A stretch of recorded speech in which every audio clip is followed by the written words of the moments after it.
구약성경 사사기 11장 29절부터 40절까지 교독합니다. 이에 여호와의 신이 입다에게 임하시니 입다가 길르앗과 므낫세를 지나서 길르앗 미스베에 이르고 길르앗 미스베에서부터 암몬 자손에게로 나아갈 때에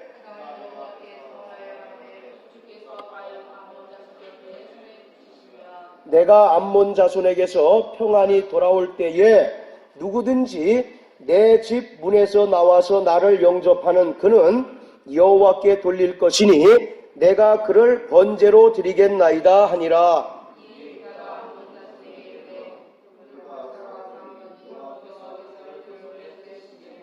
아로엘에서부터 민닛에 이르기까지 20성읍을 치고 또 아벨 그라밈까지 크게 도륙하니 이에 암몬 자손이 이스라엘 자손 앞에 항복하였더라.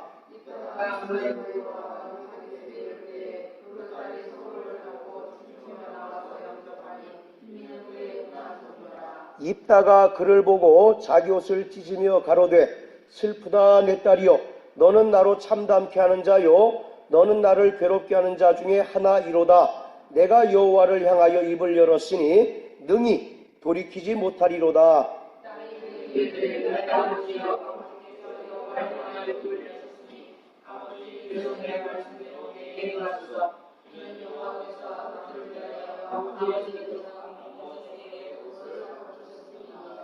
아비에게 또 이르되 이 일만 내게 허락하사 나를 2달만 용납하소서. 내가 나의 동무들과 함께 산에 올라가서 나의 처녀로 죽음을 인하여 애곡하겠나이다.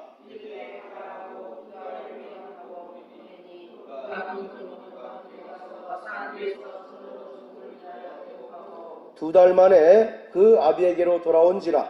아비가 그 서운한 대로 딸에게 행하니 딸이 남자를 알지 못하고 죽으니라. 이로부터 이스라엘 가운데 규례가 되어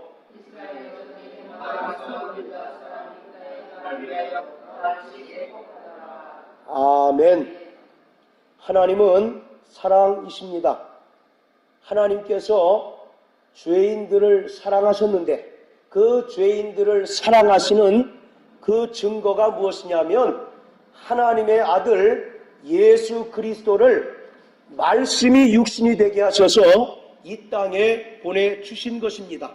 그리고 하나님의 바로 사랑은 죄를 감당하는 것이고 병을 짊어지는 것이었습니다. 그래서 베드로전서 2장 22절에 보면 신이 나무에 달려 그 몸으로 죄를 담당하시고 또 병을 짊어지셨다라고 이렇게 성경은 말씀하고 있습니다. 그 누구도 인간은 바로 다른 사람의 죄를 감당할 능력이 없습니다. 왜냐하면 자기 자신부터가 죄와 허물로 죽은 자이기 때문에 다른 사람의 죄를 또 다른 사람의 저주를 감당할 능력을 가진 자가 아무도 없습니다. 그렇기 때문에 인간은 그 자기 죄로 인하여 영원히 멸망받고 영원히 지옥에 갈 수밖에 없는 불쌍한 존재들이었습니다. 그러나 하나님께서 예수 그리스도를 이 땅에 사람으로 보내셔서 아무 죄가 없고 아무 흠이 없는 그 아들로 하여금 십자가에 달리셔서 인간의 모든 죄를 친히 감당하게 하셨습니다. 그리고 저가 채찍에 맞으심으로 인간의 모든 병을 짊어지게 하셨습니다. 그래서 우리는 바로 십자가에 달리셔서 죄를 담당하시고 또 채찍에 맞으심으로 인간의 모든 병을 짊어지신 그 예수를 바라보는 자가 구원함을 얻고 그 은혜를 믿는 자가 구원함과 영생을 얻게 되는 것입니다. 바로 오늘 저와 여러분들이 받은 이 구원이라고 하는 것은 하나님의 은혜인 것입니다. 은혜는 가장 쉬운 말로 이야기하면 공짜라고 하는 뜻입니다. 공짜. 우리가 아무런 내가 구원받기 위해서 어떤 대가를 지불하거나 수고한 노력이 없이 하나님께서 바로 무조건적으로 우리에게 주신 것이 바로 은혜요. 그 은혜를 우리는 믿음으로 말미암아 바로 구원받았어요. 이와 같이 이 은혜라고 하는 것은 하나님께서 우리 죄인들에게 거저 주시는 바로 선물이 은혜인 것입니다. 그런데 우리가 받는 것이 바로 거저 받았을 뿐이지 하나님께서는 그 은혜를 베푸시기 위해서는 가장 그가 사랑하시는 그 아들을 희생하셨어야만 되셨고, 또 그가 가장 기뻐하시는 그 아들을 인간이 만들어 놓은 가장 처참한 형벌인 십자가에 다하는 바로 희생을 감수하실 수밖에 없었던 것입니다.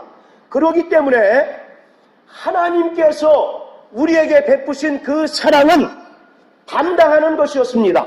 또 우리의 모든 병을 짊어지는 것이 바로 하나님의 사랑이었던 것입니다. 그래서 요한복음 15장에 성 예수님께서 말씀하시기를 사람이 친구를 위하여 목숨을 내어놓는 것이 가장 큰 사랑이다 라고 이렇게 말씀하고 있습니다. 여러분들, 이 세상에서 이제 다른 사람의 누명을 벗겨주기 위해서 대신 자기가 어떤 벌을 받는 사람들은 더러 있습니다. 그런 얘기를 우리 종종 이제 듣긴 했지 않습니까? 그렇지만 죄인들을 위해서 자기가 대신 형벌을 당하고 또 심지어 자기 목숨을 내어주는 자는 이 세상에 아무도 없었어요. 그러나 하나님의 아들 예수가 이 땅에 오셔서 하신 것은 죄인들을 위하여 자신의 목숨을 내어주시고 자신의 바로 그 핏값으로 인간의 모든 죄를 대속하시고 또 속량하셨습니다. 그러므로 우리가 바로 하나님의 은혜 받은 자요, 또 그 은혜로 말미암아 구원받은 자인 것입니다. 할렐루야. 자, 따라하세요. 나는 하나님의 사랑받은 자다. 여러분들, 하나님의 사랑은 어떤 사랑이라고요? 담당하는 사랑, 담당하는 것입니다. 자, 우리 한번 여기 표시해 놓으시고 베드로전서 2장 안 찾으려고 그랬는데 한번 찾아보겠습니다. 베드로전서 2장 자 22절부터 24절까지 다 같이 읽습니다. 시작.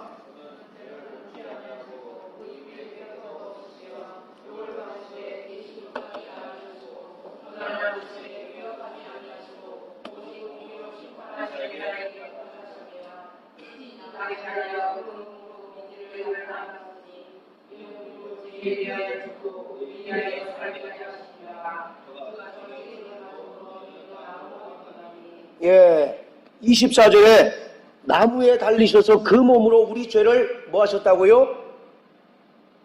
우리 죄를 담당하셨다라고 이렇게 이야기하고 있어요. 그래서 바로 하나님의 우리 죄인들을 향한 하나님의 사랑은 바로 그 죄를 담당하는 것입니다. 또 인간의 모든 병을 대신 짊어지는 것이 바로 하나님의 사랑인 것입니다. 자, 다시 사사기로 돌아가서 오늘 이 바로 사사기는 여러분들께서 다 아시는 것처럼 하나님께서 죄인들을 구원하시는 그 과정, 구원하시는 것을 바로 설명하고 있는 것이 바로 이 사사기의 전체 내용인 것입니다. 이스라엘 백성들이 이방 민족들의 그 신들을 섬깁니다. 우상 숭배합니다. 그래서 이스라엘 백성들이 타락해요. 그래서 하나님께서 이방 민족들을 통해서 이스라엘을 심판하시고 또 엄히 징계를 하십니다. 그러니 이스라엘 백성들이 그 혹독한 징계 가운데 그들이 하나님께 바로 죄를 회개하기에 이르릅니다. 그리고 그 이스라엘의 회개를 들으시고 하나님께서 사사라고 하는 사람을 세워서 사사를 세워서 이스라엘을 구원하고 또 대적들을 물리치시고 이스라엘을 구원하시는 이야기가 바로 이 사사기의 이제 전체 내용인 것입니다. 특히 오늘 우리가 이제 읽었던 이 입다에 바로 관한 이야기도 결국은 이스라엘이 하나님께 범죄하였는데 하나님께서 암몬과 블레셋 족속을 통해서 이스라엘을 무려 18년 동안이나 이제 학대를 합니다. 자, 우리 한번 10장을 한번 보십시오. 10장. 자, 6절부터 우리 8절까지 한번 읽으십니다. 6절부터 8절까지 시작.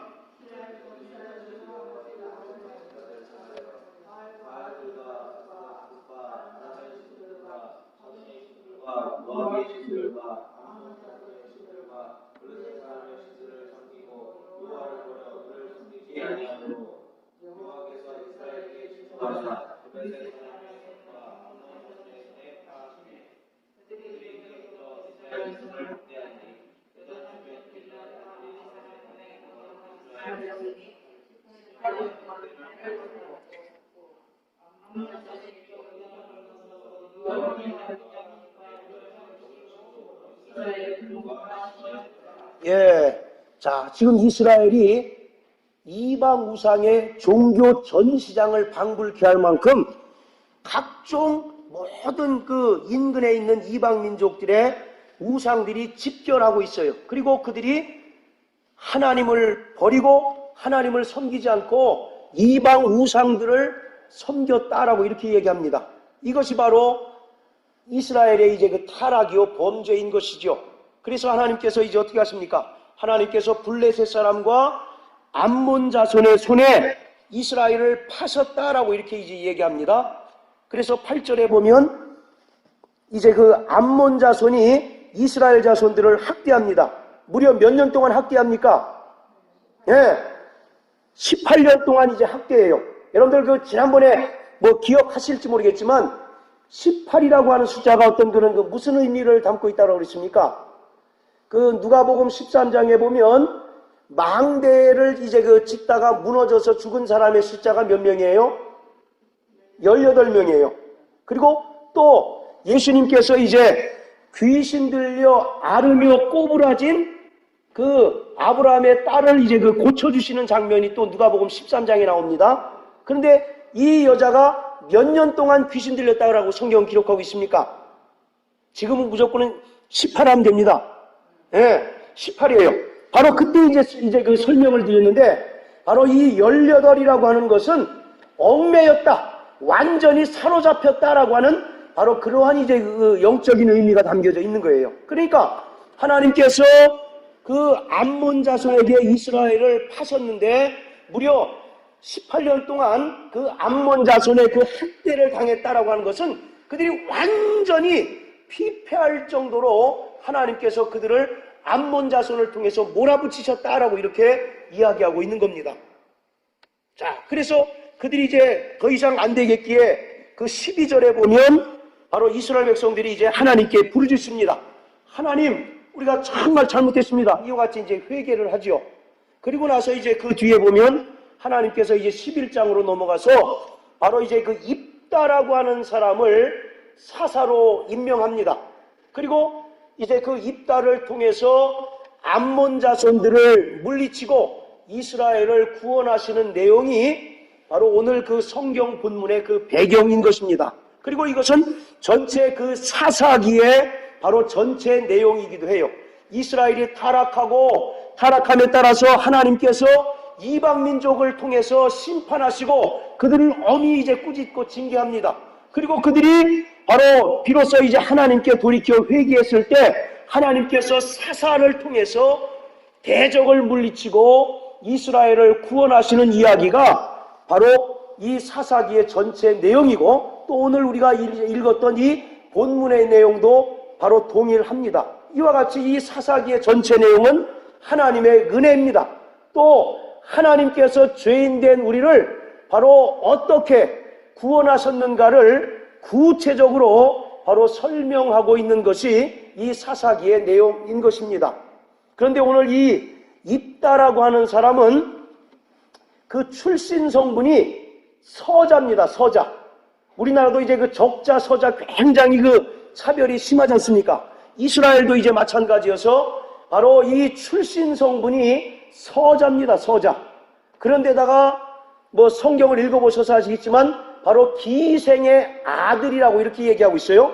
그리고 또 바로 이 입다라고 하는 사람이 뭐 체격이 굉장히 좋은지 아니면 싸움을 굉장히 잘하는지 당시에 요즘 말로 하면 깡패 두목이었습니다. 깡패 두목. 자, 거기 11장 3절 한번 보세요. 자, 11장 3절.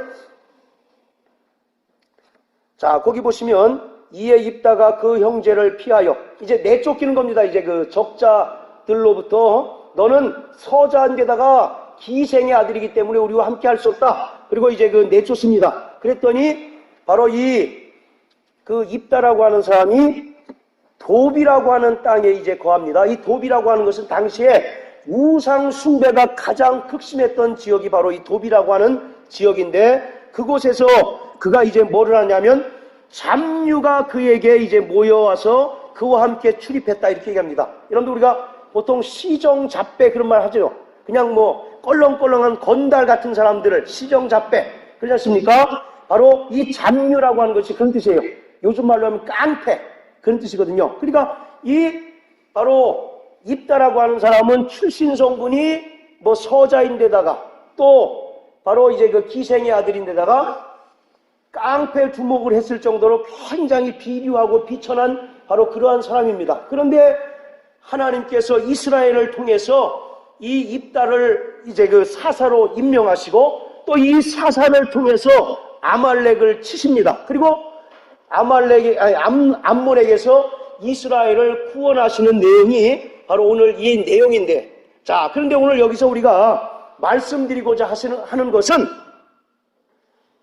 특히 오늘 그 성경 본문에서 바로 이 입다가 하나님께 서운하지 않습니까? 내가 암몬 족속과 전쟁에서 이기게만 해주신다면 내가 이제 그 개선장군으로 우리 이제 그 땅으로 돌아갈 때 우리 집에서 나를 제일 먼저 맞이하러 오는 사람을 번제로 드리겠습니다. 라고 이렇게 이제 하나님께 서원합니다. 그리고 결과가 어떻게 됐습니까? 전쟁에서 이겨요, 져요? 전쟁에서 이기죠. 그게 바로 이제 그 문제라고 하는 겁니다. 오늘 이 바로 본문의 이야기에서 우리가 두 가지 성경 해석상에 굉장히 어려운 문제가 이제 두 가지가 있어요. 첫째, 뭐냐면 이 입다라고 하는 사람이 사람을 하나님께 제물로 드리겠습니다라고 서원했음에도 불구하고 전쟁에서 이겼다라고 하는 것이 바로 첫 번째 이제 그 해석상의 이제 그 난제인 것입니다. 왜 그렇습니까? 하나님은 사람을 제물로 받으셔야 안 받으셔요? 네, 절대로 하나님은 바로 이 사람을 제물로 받지를 않습니다. 자, 우리 여기 표시해 놓으시고 레위기 18장 한번 다 같이 보시겠어요?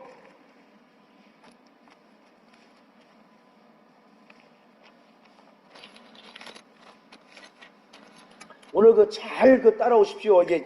저도 근래에 이제 그 설교를 준비하면서 이것처럼 이제 정말 어렵게 이제 설교를 준비했던 것이 굉장히 없을 정도로 굉장히 이제 이해하기가 쉬운 것 같으면서도 난해한 것이 바로 오늘 이 본문의 말씀드립니다. 자, 18장, 자, 21절 한번 읽으십니다.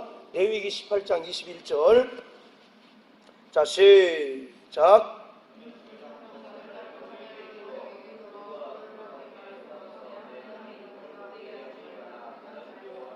예, 너는 결단코 자녀를 몰렉이라고 하는 것은 당시에 그 암몬 족속이 섬기는 신의 이름이 바로 몰렉인데요. 이 몰렉이라고 하는 신은 산채로 12살 이하의 그 자녀들을 불로 태워서 이제 드리는 그런 제사 방법을 이제 취하는 바로 신이 몰렉 신입니다.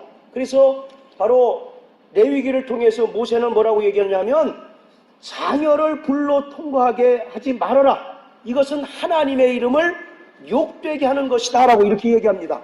자, 이와 같이 바로 하나님께서는 율법을 통해서 절대로 사람을 불로 태우거나 죽여서 드리는 그 이제 인신제사를 드리지 말라고 말씀하고 있어요. 그것은 가증한 것이다라고 이렇게 이야기합니다.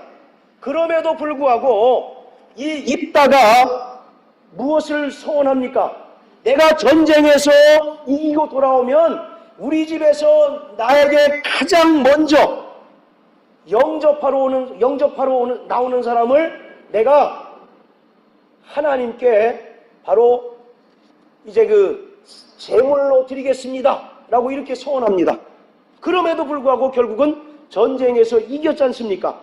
그래서 과연 하나님께서 이 제사를 기뻐하셔서 바로 전쟁에서 승리케 하셨는가? 이것이 바로 해석상의 문제예요. 그래서 여전히 지금도 성경학자들이 이것 가지고 굉장히 논란이 이제 심합니다. 여러분들 어떻게 생각하세요? 우리 신앙생활은 뭐로 가도 서울만 가면 된다. 맞습니까? 틀립니까? 틀려요? 맞아요? 틀리죠. 바로 하나님 뜻대로 신앙생활을 하는 것 아니겠습니까? 그런데 하나님의 뜻은 뭐예요?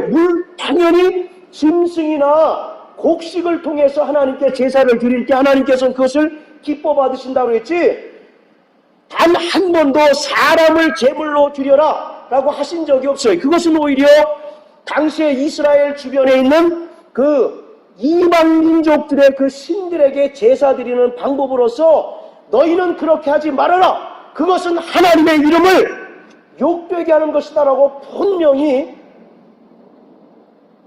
이제 하나님께서 경고하신 바거든요. 그럼에도 불구하고 어쨌든 결과는 승리를 얻었어요. 이것이 무슨 조화 속에서 이런 일이 벌어졌을까? 이것 때문에 지금 굉장히 이제 그 논란이 이제 있습니다. 여러분들 어떻게 생각하세요? 우리 김영미 집사님 어떻게 생각하십니까? 전쟁에서 승리하게 하신 그 원인이 이 사람을 제물로 드린 제사 때문이겠습니까? 그럼 뭐예요? 다 한 번씩 물어볼까요? 예. 예표. 그건 이제 나중에 이제 말씀드린 정답이고. 자, 어쨌든 이건 분명히 여러분들 아셨죠? 하나님께서 기뻐하십니까? 안 하십니까? 안 하셔요. 그럼에도 불구하고 전쟁에서 이겼어요. 이것이 바로 이제 첫 번째 이제 그 성경 난해라고 하는 이제 그 구절이고요. 바로 당시에 말씀드렸던 것처럼 모압이나 암몬족 속의 그 신이 그모스라고 하는 신, 또 몰렉이라고 하는 신은 그 12살 이하의 그 아이를 바로 그 불로 태워서 드리는 인신제사를 받는 신의 이름이 바로 몰렉과 그모스 신입니다. 그리고 그 고대 민족들 가운데 전쟁에서 이제 전쟁에 나가기 전에 사람을 이제 자기가 섬기는 신에게 드리는 제사를 했던 경우가 있다고 합니다. 여러분들 우리나라도 사람을 제물로 드린 적이 있어요? 없어요? 우리나라 여러분들 전래동화에 보면 심청이 있잖아요. 심청이. 그게 뭡니까? 이제 뱃길을 편안하게 이제 다니게 해달라고 용왕신에게 그 처녀를 제물로 드리는 게 바로 심청전 얘기 아니겠습니까? 이것처럼 이것은 바로 고대 근동뿐만 아니라 세계에서도 보편적으로 있었던 그런 그 제사법 중에 하나예요. 그러니 입다가 생각하기를 저래도 되는가 보다라고 이렇게 이제 생각했던 것입니다. 아까 이 입다라고 하는 사람이 어디에 주로 살았다고 그랬습니까?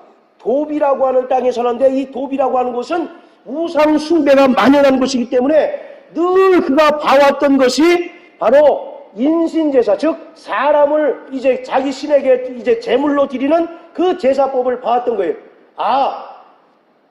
이 욥 입장에서는 저래도 되는가 보다라고 생각해서 바로 이제 하나님께 이제 소원하게 된 겁니다. 그리고 또 이 욥은 그런 생각도 했을 것 같아요. 정말 내가 이제 승리해서 개선하고 돌아갈 때 우리 집에서 제일 먼저 나를 맞으러 오는 자는 무남동녀 외동딸이라고 하는 것은 꿈에도 생각을 못했겠죠. 내 집에 있는 그 머슴이나 노예 중에 하나가 오면 그건 뭐 하나의 물건으로 취급할 수 있으니까 당시에는. 그래서 그 노예를 불살라 이제 하나님께 드리면 되겠거니라고 이렇게 생각했을 겁니다. 이것이 바로 이제 첫 번째 이제 바로 성경 해석의 이제 그 난해 구절이라고 이제 생각을 합니다. 자, 그리고 두 번째는, 자, 여러분들 그 입다의 딸이 결과적으로 죽었습니까? 안 죽었습니까? 죽었죠. 그런데 이것을 또 해석하는 사람들이 어떻게 또 이제 그 해석하는 사람들이 있느냐면, 실제로 이 입다의 무남동녀 외동딸이 번제를 당해서 죽은 것이 아니라 평생 결혼하지 않고 처녀로 하나님의 성전에서 하나님을 섬기는 자로 드려졌다라고 이렇게 이제 이 말씀을 해석하는 사람들이 있어요. 그 사람들이 어떤 근거로 그렇게 얘기하냐면, 봐라, 결과적으로 전쟁에서 이겼지 않느냐? 하나님께서 불의한 제사를 받지 않으셨고, 불의한 제사를 받지 않으시는데, 그래서 이 입다가 서원한 것은 그 딸이나 사람을 불로 태워서 신에게 드리기로 서원한 것이 아니라, 바로 자기 딸을 하나님께 이제 그 봉사자로 드릴 것을 서원한 것이다라고 이렇게 얘기를 합니다. 그리고 또 두 번째 이제 그들이 입다의 딸이 죽지 않았다라고 이렇게 이제 주장하는 근거가요. 자, 재밌는데요. 자, 거기 37절 한번 보세요. 자, 11장. 오늘 한번 잘 따라와 보세요. 이게 굉장히 그 성경을 보는 그 안목이 또 이렇게 좀 새로워질 수도 있습니다. 자, 37절, 38절, 39절에 공통적으로 죽음을 죽으니라 그런 말이 나오죠. 그런데 그 단어들을 보세요. 다른 글자들하고 지금 똑같습니까? 틀립니까? 여러분들 성경엔 그렇게 안 돼 있나요? 똑같이 있습니까? 혹시 다른 글자보다 유독 작게 인쇄된 성경책은 없으신가요? 작죠? 예. 자, 작게 기록되어 있다. 한번 손들어 보세요. 예. 제 성경도 그렇게 작게 기록되어 있어요. 죽으니라. 한번 그 옆에 분이 한번 보세요. 자, 그 죽음이라고 하는 단어가 전부 다 그 작게 표기되게 돼 있죠? 아, 그래요? 안 그래요? 예. 이게 이제 그 사본상의 서로 차이 이렇게 이제 이해합니다. 이해하시면 돼요. 본래 그 원문에는 입다의 딸이 죽었다라는 얘기가 나오지 않습니다. 그냥 처녀로 행했다라고 하는 이렇게 표기가 되어 있어요. 본래 그 히브리어 원문에는. 근데 이것을 우리 이제 그 한글 개혁 성경에는 그것을 입다의 딸이 죽었다라고 이렇게 이제 단정하고 죽었다라고 이렇게 계속 표기하고 있어요. 그래서 그거를 작은 글씨로 이렇게 이제 다른 사본상의 차이다라고 하는 것을 알리기 위해서 작은 글씨로 이렇게 표시했습니다. 자, 무슨 말씀인지 아시겠죠? 그래서 실제로 그들은 입다의 딸이 번제물로 하나님께 불살라 드려진 것이 아니라 평생 처녀로 독신주의로 하나님께 성전에서 봉사하는 자로 드려졌다라고 이렇게 이제 이 성경 구절을 이해해요. 그래서 그거에 따라서 입다도 하나님께 인신제사를 드릴 것을 서원한 것이 아니라 하나님의 성전에서 봉사할 자로 드릴 것을 서원한 것이다라고 이렇게 이야기를 합니다. 자, 그런데 과연 그럴까요? 입다의 딸은 실제로 죽었습니다. 그리고 또 죽었어야 마땅해요. 여러분들 번제라는 게 뭐예요? 번제가. 네, 불로 태워드리는 게 번제 아니겠습니까? 그리고 그냥 태워드리는 것이 아니라 뼈 마디마디를 이제 각을 떠요. 그러니까 아주 그냥 생선 포 뜨듯이 사람의 짐승에 이제 고기를 포를 떠가지고 번제단에 올려놓고 이제 그 번제단에서 태워서 하나님께 향기로 드리는 제사가 바로 번제 아닙니까? 그러니까 이 번제라고 하는 것은 반드시 뭐하고 연결됩니까? 죽어요, 살아요? 죽는 거죠. 자, 한번 보세요. 창세기 22장에 보면 아브라함이 이삭을 번제물로 드립니다. 자, 그때 죽였습니까? 안 죽였습니까? 결과적으로 죽진 않았지만 칼로 죽이려고 했잖아요. 그때 하나님께서 급히 막으셨지 않습니까? 바로 이와 같이 번제라고 하는 것은 반드시 죽어야만 되는 거예요. 그래서 번제를 드렸다라고 하는 것은 틀림없이 바로 이 입다가 죽음을 전제로 얘기했다라고 하는 분명한 증거입니다. 자, 그리고 또 하나 증거가 뭐냐면, 자, 40절 한번 읽어보세요. 40절. 자, 시작.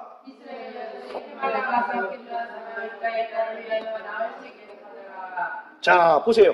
만약에 이 입다의 딸이, 무남동녀 딸이 죽지 않고 성전에서 평생 봉사자로 드려진 자라고 한다면 매년 이스라엘 여자들이 무려 나흘씩이나 그 여자를 위해서, 그 딸을 위해서 애곡할 필요가 있을까요? 없을까요?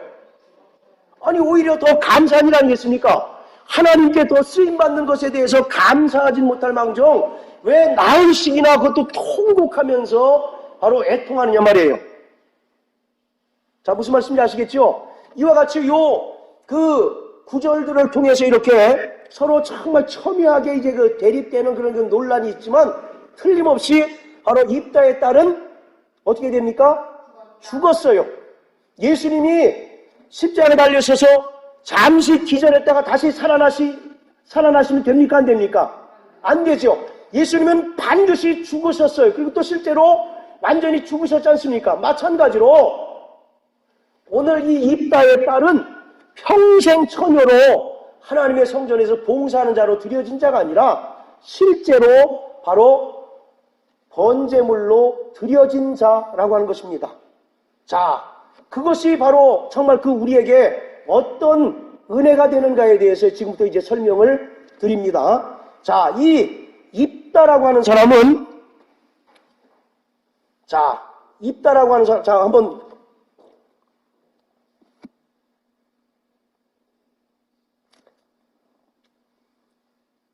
자, 30절, 31절 한번 읽어보세요. 30절, 31절. 자, 시작.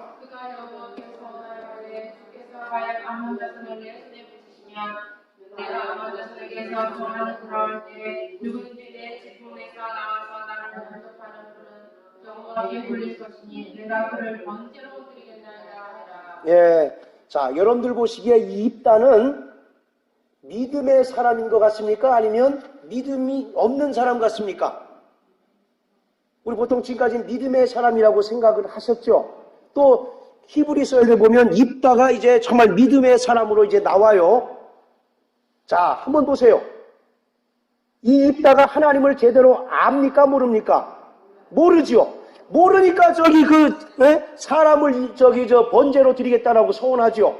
그리고 두 번째, 이 서원한 그 목적이 뭐냐면, 이 입다는 바로 서원을 한 목적 자체가 뭐냐면, 자기가 이 세상에서 필요한 것을 얻고자 하는 목적에서 바로 하나님께 서원하게 된 것입니다. 아까 처음에 말씀드렸던 것처럼 이 입다는 출신 성분이 굉장히 비루하다고 말씀드렸죠. 서자인데다가 또 기생의 아들이고 또 이제 잡류들과 함께 이제 생활하던 그런 사회적으로 지탄을 받고 멸시와 천대를 받던 바로 그러한 사람이었어요. 그런데 이 이스라엘의 지금 그 암몬족 속으로 인하여 굉장히 곤경을 당하니까 이 이스라엘 사람들이 길르앗을 찾아와서 뭐라고 얘기합니까? 당신이 우리의 우두머리가 돼서 저 암몬족 속과 좀 싸워달라고 바로 부탁합니다. 이것을 바로 이 입다라고 하는 사람은 절호의 기회로 생각한 거예요. 왜냐하면 그동안 내가 세상 사람들로부터 멸시와 천대를 받고 또 업수의 여김을 이제 당했던 과거의 쓰라린 세월을 일거에 만회하고 보상받을 수 있는 서로의 기회로 바로 이 서원이라고 하는 것을 이용했던 것입니다. 그래서 자, 한번 11장 8절 한번 보세요. 자, 11장 8절. 자, 8절 9절 한번 읽습니다. 자, 시작.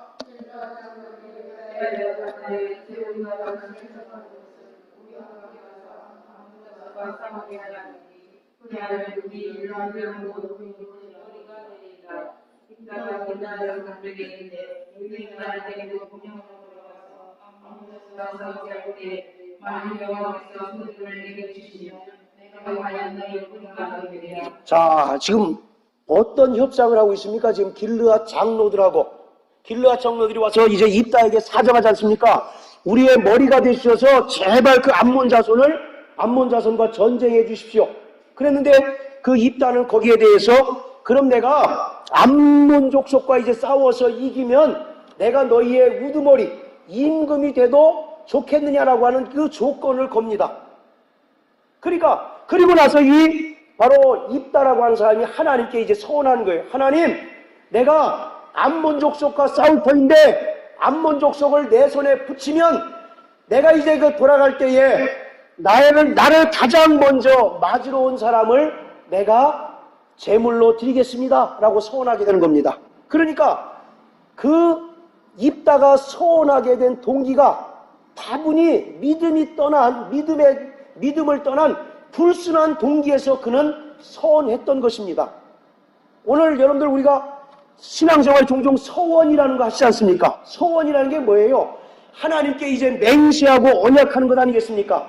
그런데 그것을 우리는 자꾸 어떤 것으로 생각하냐면 조건부로 자꾸 이제 생각하는 사람들이 너무 많아요. 하나님, 우리 아들을 서울대학교 합격만 시켜주시면 우리 아들을 주예종으로 삼겠습니다. 그렇게 서운하는 사람들도 있고요. 또 내가 정말 어떤 것을 주시면 내가 어떤 것을 드리겠습니다라고 하는 하나님과 자꾸 흥정하려고 하는 그런 수단으로 서원을 이용하는 사람들이 너무나 많다라고 하는 것입니다. 오늘 딱 입다가 바로 그 서원이라고 하는 것을 그것으로 이제 사용하고 있는 거예요. 물론 전혀 그 서원이라고 하는 것이 그런 이제 성격이 없는 것은 아닙니다. 여러분들 사무엘상 1장에 보면 그 자식이 없던 한나가 뭐라고 고백합니까? 하나님, 내게 아들을 주시면 평생 하나님께 정말 그 봉사는 나시린으로 드리겠습니다라고 서원하지 않습니까? 그것은 자기 어떤 유익을 구하는 것보다는 뭐였습니까? 하나님을 영화롭게 하는 바로 그런 차원의 서원이었죠. 그러나 오늘 입다의 서원은 뭡니까? 전부 세상적인 욕망, 세상적인 어떤 야욕을 채우고자 하는, 그래서 마치 하나님과 적당히 밀당하고 하나님과 적당히 흥정해서 하나님, 나를 이런 걸 들어주시면 내가 이렇게 해드리겠습니다라고 하는 거래의 조건으로 바로 서원을 하고 있다라고 하는 것입니다. 그런데 이상한 것은 하나님은 그 서원에 대해서 가타부타 말씀하십니까? 안 하십니까? 안 하셔요. 침묵하셔요. 그리고 오히려 그 입다의 바람대로 전쟁에서 승리하게 하십니다. 이건 또 무슨 일일까요? 자, 그렇다면 하나님께서는 그 입다의 약속대로 입다를 가장 먼저 맞으러 오는 자가 누구인가를 아셨을까요? 모르셨을까요? 그 무남동녀 외동딸이 나올 것이라는 것을 아셨을까요? 모르셨을까요? 네, 아신 겁니다. 그래서 그가 일부러 침묵하고 계셨던 거예요. 왜냐하면 바로 이 입다의 딸은 하나님의 의도 속에서 아버지의 죄를 대신 짊어지고 담당하는 역할을 맡은 자로 바로 기록된 자가 바로 입다의 딸입니다. 그러니까 오늘 바로 이 본문의 주인공은 입다가 아닙니다. 우리는 보통 그렇게 생각하잖아요. 입다가 정말 어려운 환경 가운데서도 하나님께서 주신 믿음으로 이겨서 승리했다라고 이렇게 생각하는데, 오히려 입다는요, 바로 죄인의 대표격입니다. 죄인의 대표격이에요. 오늘 성경 본문에 나오는 주인공은 누구냐? 바로 입다의 딸이 주인공이 돼야 돼요. 그리고 입다의 딸은 결국 누굴 얘기하느냐? 바로 아무 흠이 없고 정말 순결하신 분. 그러나 그가 바로 도살장에 정말 양으로 끌려가실 때 아무런 소리를 내지 아니하시고 묵묵히 죽음을 당하시고 또 죄를 담당하신 바로 예수 그리스도를 예표하고 있는 것이 바로 입다의 딸인 것입니다. 자, 이해되셨으면 아멘 하세요. 예, 결코 입다는 바로 여기서 믿음의 어떤 그 위인이나 또는 훌륭한 믿음의 사람으로 표현된 것이 아니라 결국은 바로 죄인을 대표하는 자인 것입니다. 지금 여러분들 이 당시 이스라엘의 상황이 어떻다고 그랬습니까? 온통 이방 민족들의 그 우상을 다 끌어다가 하나님을 버리고 그들을 섬겼다고 그랬잖아요. 그래서 정말 하나님께서 그들의 범죄를 두고 보시지 못하고 그 암몬족 속에게 파셨다라고 말씀하고 있지 않습니까? 마찬가지로 오늘 이 입다라고 하는 사람은 바로 서자인데다가 바로 창기의 아들이고 또 요즘 말로 하면 깡패 두목이라고 하는 것은 쉽게 얘기해서 당시의 이스라엘의 영적인 상태를 대변하는 자가 바로 입다인 것이에요. 그래서 입다라고 하는 것은 오늘 죄인들을 대표하는 자입니다. 대표하는 자. 그리고 이 바로 정말 죄인이 하는 것이 온통 뭡니까? 전부 다 하나님을 이용해 먹으려고 하는 것 아니겠습니까? 여러분들, 우리 신앙생활은 하나님 뜻대로 사는 것이지 절대로 하나님을 이용해서 뭔가 우리가 이 세상에서 추구하는 욕망, 욕심들을 채우려고 하는 것은 절대로 신앙생활이 될 수 없습니다. 그것은 우리가 이제 기복신앙이라고 얘기할 수 있죠. 그것은 하나의 미신에 불과한 것이지 절대로 우리 신앙은 하나님 뜻대로, 자 따라하세요. 나 영혼아 하나님 뜻대로 살자. 그런데 이 입다를 통해서 우리에게 보여주고 있는 죄인의 모습은 이미 그 영이 하나님을 떠나고 또 하나님께 버림받아서 타락한 영혼이 이제는 하나님을 섬기되 종교인처럼 섬기고 또 그 하나님을 이용해서 이 세상에서 뭔가 자기가 얻으려고 하는, 이 세상에서 뭔가 성취하려고 하는 인간의 욕심, 인간의 욕망을 바로 성취시켜주는 도구로 바로 하나님을 이용하고 있다라고 하는 것입니다. 그 죄인을 위하여 결국 누가 죽습니까? 바로 입다의 딸이 죽지요. 바로 그 입다의 딸이 결국은 예수 그리스도를 의미하고 있는 것입니다. 오늘 이 입다와 같은 그 영이 타락하고 그래서 온통 바로 영적인 것을 추구하지 않고 이 세상에 썩어질 것을 갈급하고 이 세상에 썩어질 것에 정말 이제 눈이 어두워서 그것만을 취하려고 하는 이 죄인들이 살 수 있는 유일한 길은 아무 흠이 없고 점이 없는 어린 양이신 예수가 대신 죄를 감당하시고 죽어주시는 길밖에 없다라고 하는 사실을 이 입다의 딸의 죽음을 통해서 우리에게 성경은 알려주고 있는 것입니다. 사랑하는 성도 여러분, 우리는 정말 은혜 받은 자인 것을 기억하시게 되길 주의 이름으로 축원합니다. 오늘 우리가 정말 자랑하고 우리가 의지할 것은 세상에 썩어질 것, 세상 사람들이 다 추구하는 동일한 가치관, 이제 부나 돈이나 명예와 같은 썩어질 것을 구하는 자가 아니라 날마다 하나님의 은혜가 족한 줄 믿고 하나님의 은혜에 감사하고 그 뜻대로 살려고 몸부림치는 자, 그 사람이 진정으로 은혜 받은 자인 것을 기억하시고 또 그렇게 사는 저와 여러분들 되시기를 주의 이름으로 축원합니다. 요즘 참 얼마나 이제 그 교회를 통해서 또 정말 그 하나님을 통해서 부를 축적하려고 하는 사람들이 얼마나 많습니까? 또 사회적인 성공을 꾀하는 사람들이 얼마나 많으냐고요. 대표적으로 바로 이 입다가 그러한 사람이라고 하는 것입니다. 하나님은 그러한 입다의 속셈을 이미 간파하시고 바로 또 무남동녀 외동딸이 이미 죽게 될 것을 바로 예정하셨어요.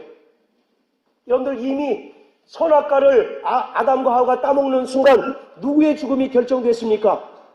네, 예수 그리스도의 죽음이 결정됐죠. 그리고 마귀가 바로 멸망될 것이 바로 결정됐다라고 우리가 배웠지 않습니까? 마찬가지로 오늘 이와 같이 입다가 서원하는 순간 이미 무남동녀 외동딸의 죽음이 바로 결정된 것입니다. 그가 바로 예수 그리스도시요, 그가 바로 우리를 죄악에서 구원하시고 그가 친히 정말 나무에 달리셔서 우리의 죄를 담당하시고 또 우리의 질고를 짊어지시고 우리의 병을 짊어지신 바로 예수 내 구주이신 것입니다. 그 은혜로 족한 줄 믿고 감사하고 일평생 그 은혜만을 의지하며 사는 저와 여러분들 되시기를 주님의 이름으로 축복합니다. 정말 우리가 세상 것을 자꾸 탐닉하고 세상 것에 자꾸 눈 돌릴 때마다 우리는 더 타락하게 되어 있습니다. 더 하나님을 멀리 떠날 수밖에 없는 거예요. 하나님을 멀리 떠난 사람의 정말 특성이 뭐냐? 자꾸 세상 것을 쫓게 되더라는 것이죠. 그러나 하나님을 더 가까이 하려고 몸부림치는 사람들은 비록 내가 수중에 정말 돈이 없고 내가 정말 이 세상에서 가진 명예가 없다 할지라도 하나님으로 인하여 만족하고 하나님만으로 정말 기뻐하는 자, 그가 바로 하늘에 속한 자요 또 은혜 받은 자라고 하는 사실을 오늘 이 입다의 경우를 통해서 성경은 우리에게 깨닫게 해주시는 겁니다. 여러분 은혜만으로 족한 줄 믿으시길 바랍니다. 네. 할렐루야. 그러므로 일평생 하나님의 은혜만을 의지하는 저와 여러분들 되시기를 주의 이름으로 축원합니다. 이 시간 다 같이 기도하겠습니다. 자, 이 시간 기도할